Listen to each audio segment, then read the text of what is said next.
परमेश्वरा थोर तुझे उपकार, थोर तुझे उपकार, तू आम्हाला तू आम्हाला जग दाखवलंस, जग दाखवलंस, सुंदर सुंदर सुंदर सुंदर प्राणी, प्राणी, पक्षी, पक्षी, नदी, नदी, डोंगर, डोंगर, पर्वत, पर्वत, फुलपाखरे, फुलपाखरे, बागा, बागा, सारं काही सारं काही सुंदर, सुंदर, अति सुंदर. अति सुंदर. हे माता पिता, हे माता पिता, तुम्ही आम्हाला तुम्ही आम्हाला जन्म दिलात. जन्म दिला.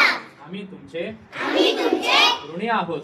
ऋणी आहोत. तुम्ही आम्हाला तुम्ही आम्हाला मोठं केलं. मोठं केलं. हे गुरुजन, हे गुरुजन, तुम्ही आम्हाला तुम्ही आम्हाला शिक्षण देता, शिक्षण देता, ज्ञान देता. ज्ञान देता. मी दररोज मी दररोज शाळेत येईन, शाळेत येईन, खूप अभ्यास करेन, खूप अभ्यास करेन, शिकून मोठा होईन. शिकून मोठा होईन, अशी मला अशी मला बुद्धी दे, बुद्धी दे, शक्ती दे. शक्ती दे.